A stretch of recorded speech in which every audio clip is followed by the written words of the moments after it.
Class. अस्सलाम वालेकुम class, क्या हाल है बॉयज़? ठीक है आप लोग? क्लास में आपकी उर्दू की टीचर। ये देखेंगे आप आज का काम।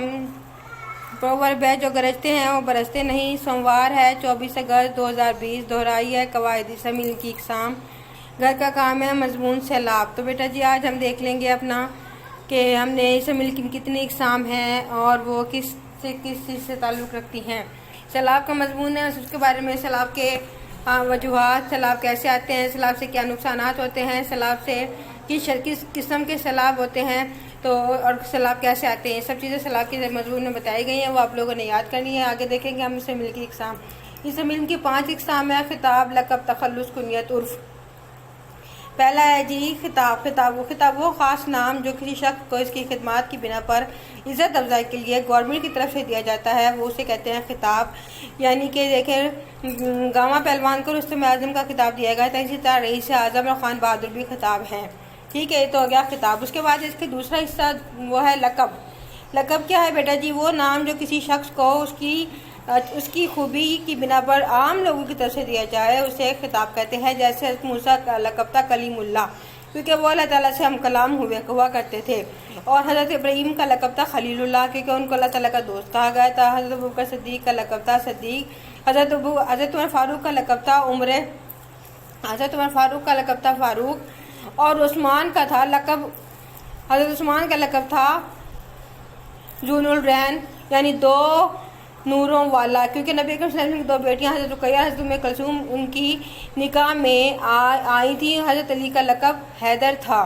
ठीक है, यह है लक़ब। उसके बाद है जी तखल्लुस। तखल्लुस वो नाम है जो किसी को, ये शायर हजरात होते हैं, उन्होंने अपने नाम को लंबा करने के लिए शेरों में इस्तेमाल करने के लिए लगाते हैं, उसे कहते हैं तखल्लुस। जैसा कि मसलन सूफी गुलाम मुस्तफ़ा का तखल्लुस तबस्सुम था, मोहम्मद शफ़ी का लक़ब नैयर था। ठीक है, उसके बाद आ जाती है जी कुनियत। किसी शख्स का वो नाम जो माँ बाप या बेटी के ताल्लुक़ की वजह से मशहूर हो जाए। जैसे हज़रत उमर की कुनियत इब्न खिताब का बेटा थी। नबी अकरम सल्लल्लाहु अलैहि वसल्लम की कुनियत आपके बेटे जनाब कासिम से ताल्लुक़ की बिना पर अबुल कासिम थी। उसके बाद है जी अगला जुज़ है उर्फ़। उर्फ़ वो नाम है जो प्यार, मोहब्बत या नफ़रत व हक़ारत के बायस यूँ ही मशहूर हो जाए। जैसे बचपन में बच्चों के दूसरे नाम डाल दिए जाते हैं।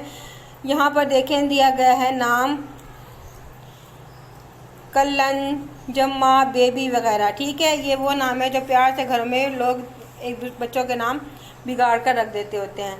ठीक है जी, ये हो गए हमारे इसम इल्म की इकसाम। इसम इल्म की 5 इकसाम है जो हमने यहाँ पर देख ली हैं।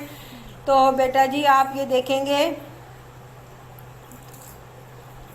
ये देखेंगे आपने। अब है जी हमारा मजमून सैलाब। सैलाब मजमून जो है, इसमें सैलाब के बारे में बताया गया है कि सैलाब बारिशों के दौर में आते हैं, जब बहुत ज़्यादा बारिशें हो जाती हैं, पानी आउट ऑफ कंट्रोल हो जाता है, दरियाओं में पानी पहले से होता है, कुछ बारिशों का पानी होता है तो वो आ जाता है, उसकी वजह से कितना नुकसान होता है।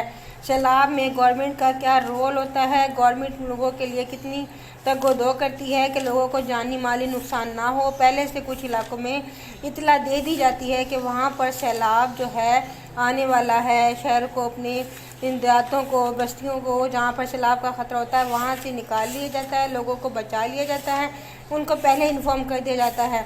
आपको पता है गवर्नमेंट के पास ऐसे हालात होते हैं जिनसे पता चलता है कि फला जगह पर सैलाब आने का ख़तरा होता है। तो बेटा जी ये तो हो गया सैलाब की गवर्नमेंट के काम। और बेटा जब सैलाब आता है, सैलाब में बहुत सारे लोगों का काम बिखर जाता है, तो बहुत सारे लोग उसमें एक दूसरे की मदद करते हैं। मदद करने के बाद एक दूसरे को मुसीबत से बचाते हैं। जब वो एक दूसरे को मुसीबत से बचाते हैं, माल और जान के लिए गवर्नमेंट अपना रोल प्ले करती है, तो उसी तरह से पता चलता है कि हम लोगों को कितना एक दूसरे का ख्याल है।